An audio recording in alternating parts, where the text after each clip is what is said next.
You have cancer. Those are three words that no one ever wants to hear, and I'm told that when you do hear them, it's like someone's punched you in the gut, right? Absolutely. Yeah, those are life-changing words. And with that comes a lot of anxiety and a lot of questions, and those are the questions that we're going to talk about today. The questions that start to go through your head from that diagnosis on. So welcome to Cancer Center Live. I'm Allison Johnson, Manager of Communications here at Windsor Regional Hospital, and I'm here today with my friends Martha and Colleen. Hi, Allison. I am Martha Marks.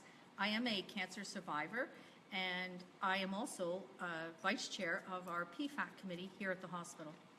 And Colleen? And I'm Colleen Rheum, one of the directors here in the cancer program, and it's my pleasure to be here tonight. And so you know, Cancer Center Live is a discussion. We are here tonight. We've got some great people. We have a great topic, but really it's about you. Cancer Center Live is for patients, it's for survivors, it's for anybody who's been affected by cancer or gone through this journey with a loved one.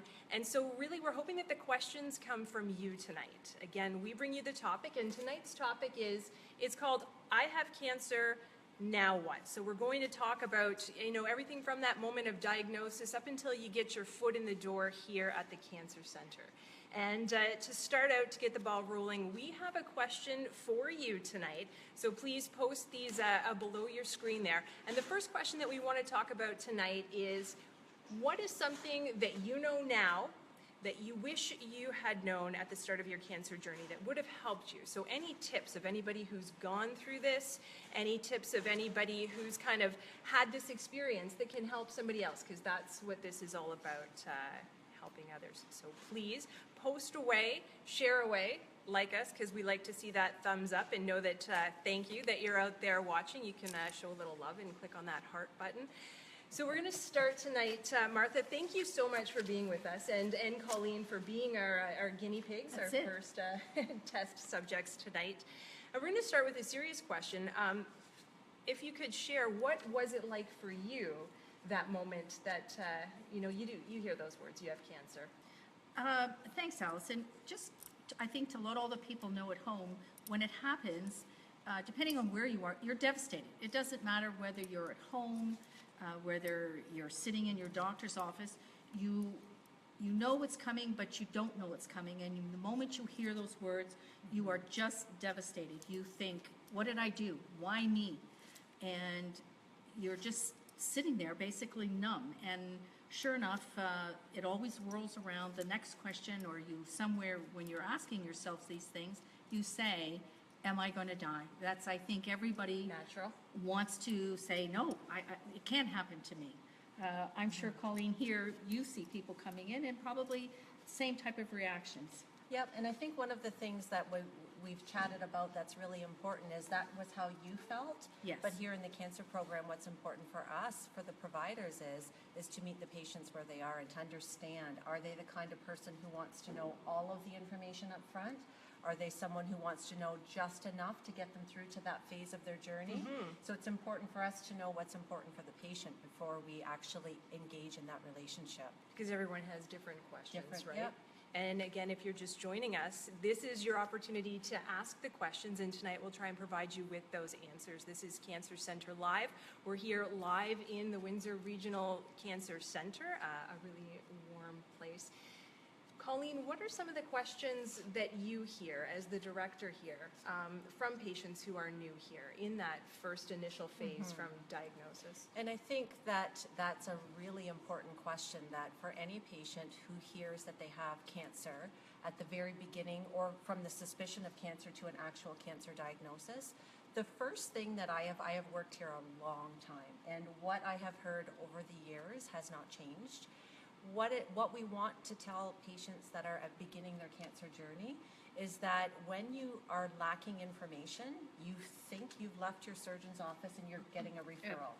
And the referral is going to be here magically today, tomorrow. The reality is there's a lot of work that goes into that referral, and anybody who is wanting to know where they are in the system and has anxiety about that, and rightfully so, we actually want to let everyone know, we want you to call us. call us and ask the question, have we received your referral?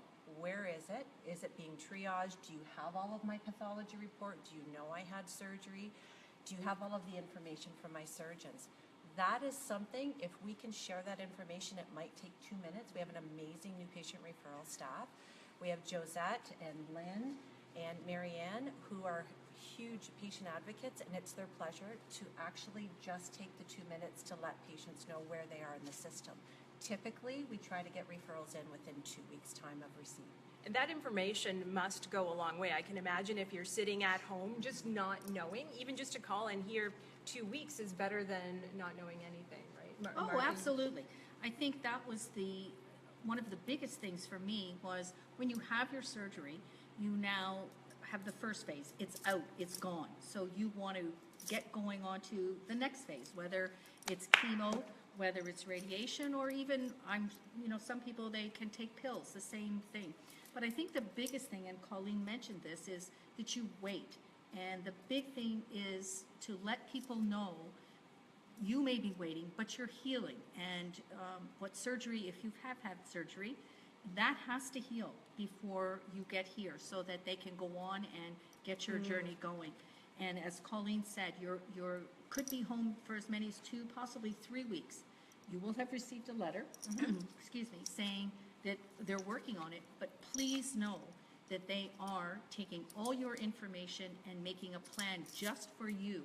And they are going to be here when you get here, and they are going to help and fight you and do everything they can for you here. So lots of work going on behind the scenes, but Absolutely. like Colleen said, if you're sitting at home and you want to know where you're at, call them. They're ready to take your calls, so give them a call. Now, I want to talk about something that you guys have worked on, Martha and Colleen, part of a team of people who have put together this book here with a lot of answers to those questions that people have at the start of their journey. This is called My Cancer Journey. It's a resource for patients and their families. Martha, why was it important for you to work on this? For me, Allison, there are 2 other cancer patients who also helped me, and we also had a couple people here in the Cancer Center that also worked on this book.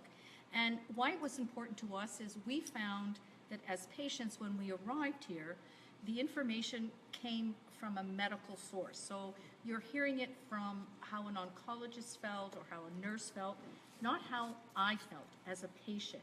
So one of the very first pages is in there is called You Are Not Alone. And that has been written by the 3 of us who are cancer survivors. And we just want people to know that you're not alone. And we want you to know that the people that are here are absolutely fabulous.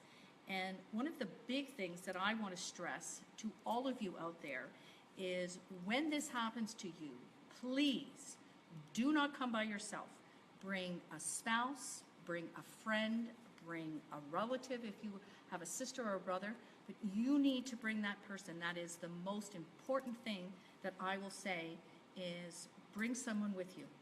What do you think about that, Colleen? I would say that's probably the most important, and the first appointment is a very lengthy appointment. It contains a lot of information. I would say in conjunction with that is to think about the questions you want answered before you get here and write them down, bring them with you, and if you forget to ask them, at least the person who's with you can navigate that appointment with you. And one other thing, excuse me, Allison, that I want to say is in our book that we have done, we have left a spot so that when you are here meeting with your oncologist or your nurse, that there is a spot where they can take notes so that you can have your questions there, you can write down the answers so that when you get home, you can go back, look at things, and again, if you are unsure, as Colleen said before, call here. People here are wonderful.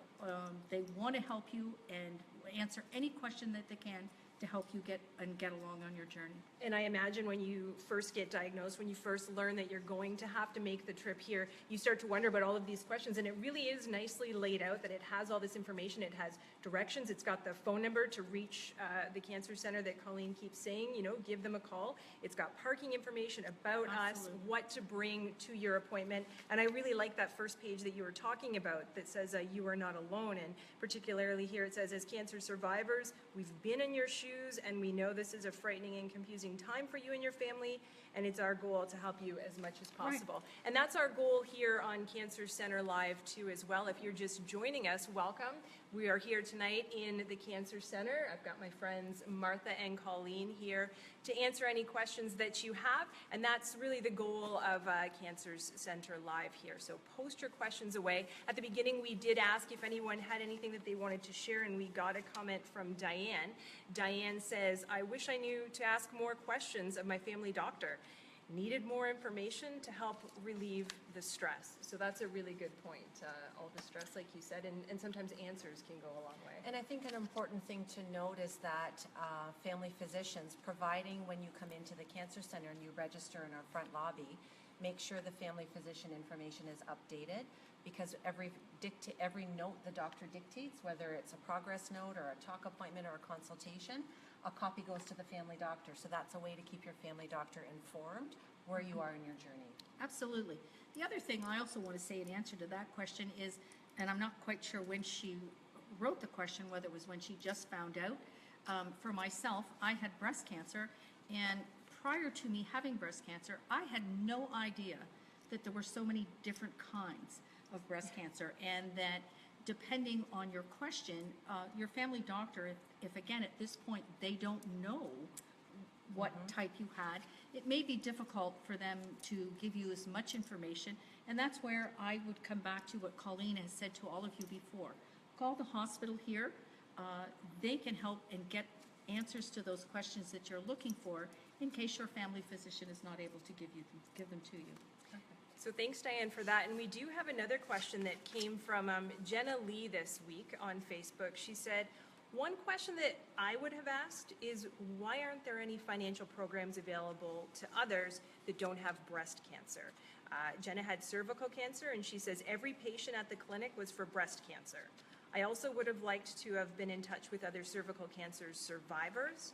The only cancers that seem to have support groups are breast and ovarian cancer, and I, for one, am very open with my cervical cancer journey and would be more than willing to help others who are going through the same thing." So Jenna, thank you for that. That's what this is all about as well. And I'm going to let Colleen tackle that one. So thanks for the question, Jenna. It's a great question. As everyone can realize, breast cancer has a very high profile. It has a large number of patients, unfortunately, diagnosed with breast cancer. It's been a lot of years that it's had high promotion. It's had some highly influential people in that have actually sort of rallied and raised money. So I think from a financial perspective, breast cancer has definitely been highly promoted and has lots of information, lots of financial information for patients. That doesn't mean that the smaller ones don't have avenues for money, but sometimes what happens is it's difficult to get that information out to the various groups. And our social workers, we have social workers here in the cancer program, and they're a fantastic link that can connect our patients to various financial avenues. We have patient assistance fund that is available for anybody with any cancer diagnosis, but there's also lots of grants for various cancer diseases that are funded through different avenues that you may not necessarily know about, but our social workers are key to get you into that information. And on the note of social workers, it's important to, when people hear the word social worker, there's a bit of a stigma sometimes with that people think social work is about counseling, when in fact the social workers here are a key discipline. They're a key part of our interprofessional team. They are someone who are going to link you to various resources that are going to help you in your cancer journey here. They're also the people who could actually link you. The other part of the question, Jenna, was talking about support groups or having peer mentors. One of the things that our social workers talked about... Excuse me, just a minute.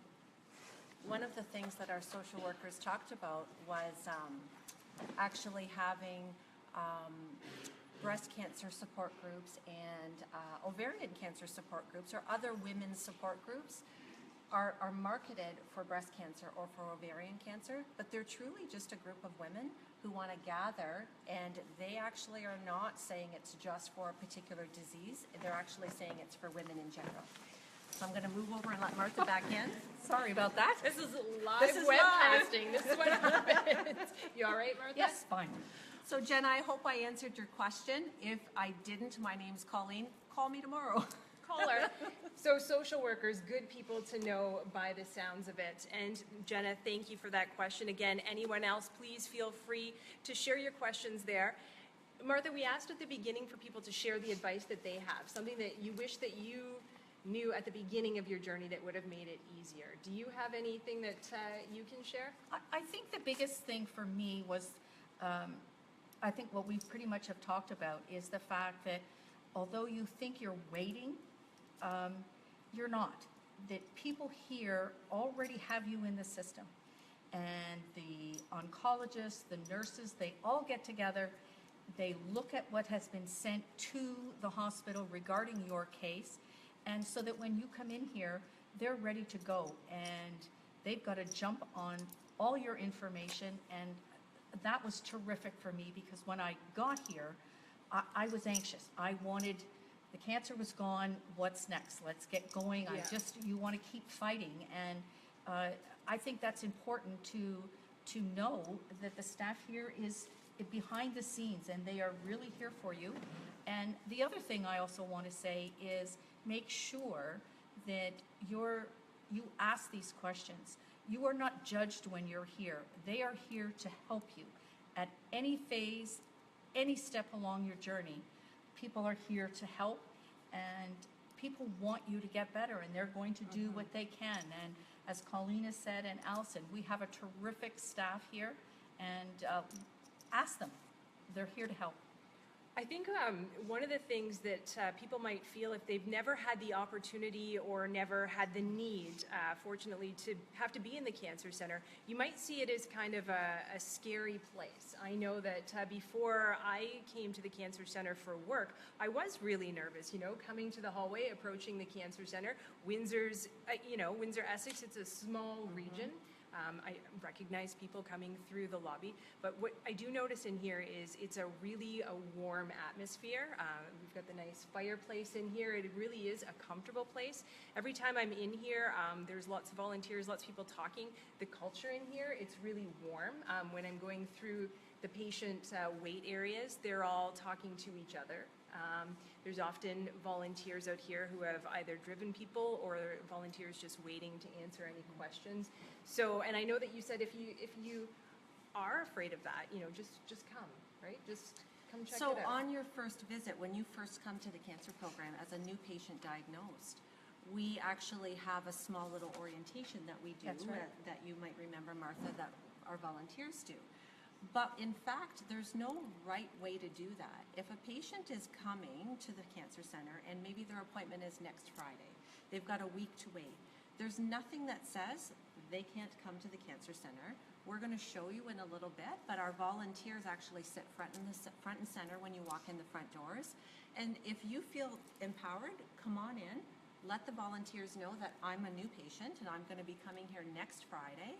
And I feel a little bit nervous about it, or it would make me feel better on the day I come if I could get in my head, where do I park? I want to see where I come in. Is there elevators? How do I get in?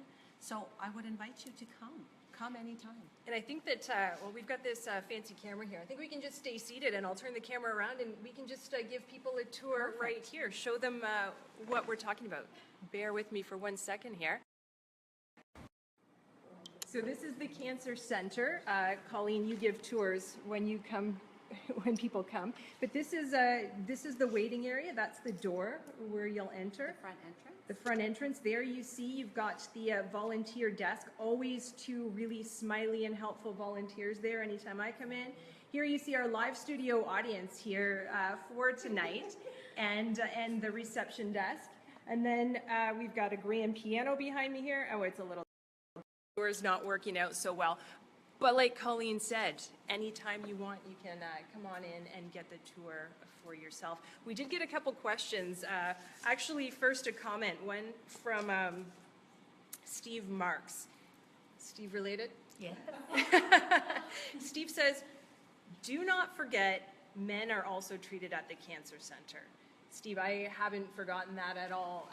It's all women on the set tonight. Well, I think, if I may, I think what he's trying to say is he came with me with every visit I had, and they helped him. That the person that comes with you, as much as you're being treated, the people here are aware that that other person needs to be treated. And the men in particular sometimes are very stoic and don't want to ask questions, but ask them. They're very supportive, and all the staff was very supportive of him when he was here helping me. And they do a great job for men and for women as well. And for the patient and the family members Absolutely. as well. Yep.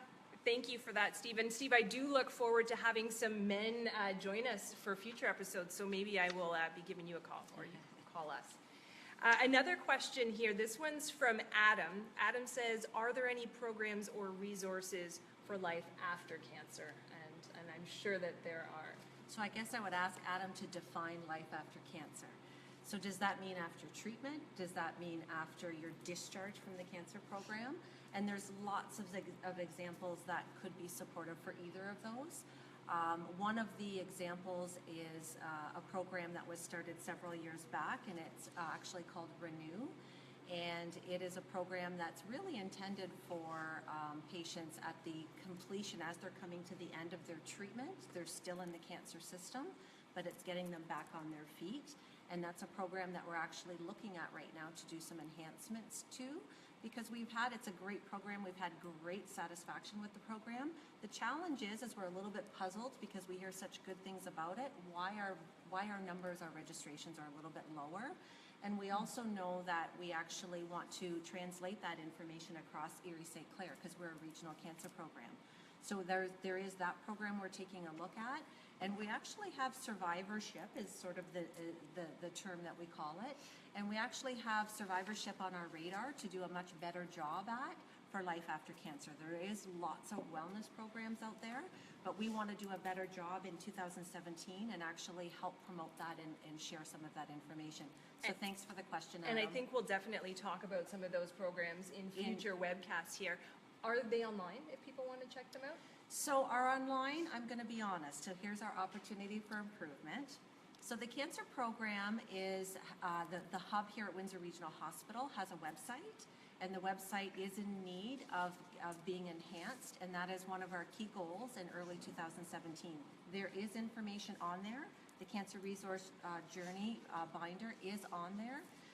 But not everything is on there at this point, but that's our first goal in 2017, because we want to actually have patients empowered to be able to self-manage their own care, and we recognize that we need to do a better job of getting that information out there for them. Perfect. And in the meantime, if you have any questions, we have a couple more questions here. One question and one comment, both from Mike. Mike, thank you. One is, it says Renew is one of the programs after cancer care. So Mike may have been through that, and thank you for adding that to the discussion. And the next is a question. It says, do you connect cancer patients with support groups? Is that something that happens here? So that's a really good question, Mike, and we actually talked about that today. So support groups is something that is sometimes a challenge to keep going. And for some of the reasons that we talked about is like, for instance, in particular groups that are about a specific cancer diagnosis, the age range can go from in the 20s to in the 80s. Mm-hmm. And sometimes to keep the momentum of support groups has had some challenges. Everyone has different desires for support groups. Some people might want to do it virtually. Some people might want to have peer one-on-one. Some people might want to have that social interaction. So I think the best avenue to connect people with whatever it is that would meet their needs is, again, our social workers are a key liaison that know firsthand. The support groups may not be here connected in this cancer program, but we're connected with many of our regional cancer partners. Yeah, another thing I'll add to that, Colleen, is one of the things in the book that the girls and I found was that there was not a list of all the numbers that you could call.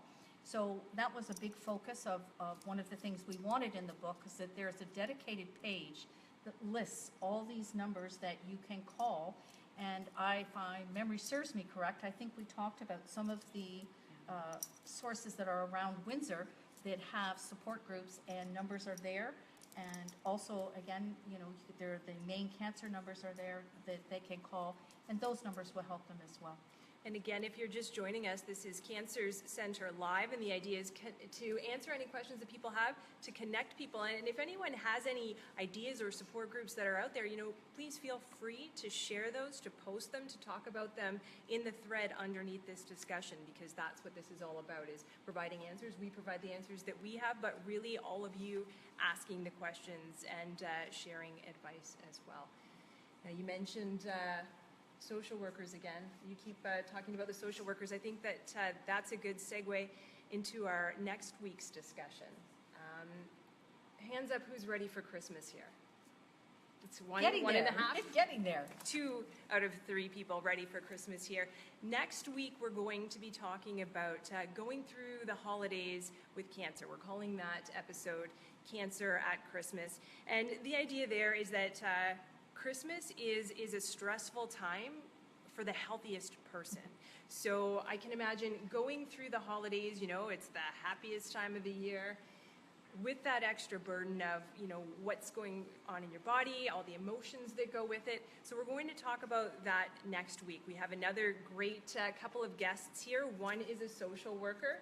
We've got Joyce McManus. She's going to join us to talk about some coping techniques and what she hears from patients. And we also have another one of our great patients, Diane Marley, who's been very helpful with the Patient Advisory Council as well. And Diane received her cancer diagnosis prior to Christmas a few years back, so she's going to share her story of what that's like. So again, as we get ready for next week, we hope to hear from you as well. So if you have any questions that you want us to answer, if you have any advice that you want to share for going through the holidays with cancer, any stories from Christmas pasts that you might want to share that you think would add to this discussion, please feel free to post them here, and we can tackle those next week. So Allison, I have a question. So if I'm a patient at home and I have a question that I want to have answered, but it feels a little bit private and vulnerable for me to ask that question on my Facebook account, I maybe don't want to ask it as publicly, how else can our patients and family members ask questions? Right, that's a really good question, and because we anticipated that, because you're so smart and you helped us come up with that, we have created an email account as well. So if you're not comfortable, you don't want to post your questions there, but we still want to answer them. The account is Cancers Center, and Cancers is spelled C-Answers Center at wrh.on.ca. So once again, Cancer Center at WRH, Windsor Regional Hospital, .on.ca. So we'd love to hear from you if you've got any ideas for future show topics, if you want to be a guest, if you want your question answered, if you want to say hello to Colleen and Martha. And I want to say thank you right now to Colleen and Martha for being the first guests on Cancer Center Live. We did it. You did it, and you did fabulous. And I think it's really brave of you to come on here and share your story and to open the Cancer Center up to answering people's questions. But again, like she said, we want to answer your questions. Call us. In the meantime, anything else that we forgot to mention today? I would only say, and I say this very genuinely, the best part of my job is when I'm able to work with our patients, truly, and I mean that very genuinely. She does mean that. Every time I talk to Colleen, she's always talking about what can we do for our patients, and that's how this idea came up. So hopefully, this will be a good tool as we go forward. And thank you, everyone, for joining us tonight, everyone who sent in their advice, everyone who sent in their questions. If we didn't get to you, we will definitely try and answer any questions in this thread after the show or next week on the program. So I think that's it. Oh, One last comment. one last comment from one last comment from Janine. Thanks, Giselle. Giselle's our Director of Public Affairs here. And I like to end the show on this note. Janine says, great segment, ladies. So Janine, thumbs up Thanks, to you. Janine. Thank you Thanks, very guys. much. And we'll see you right back here next week. Bye-bye. Have a wonderful holiday.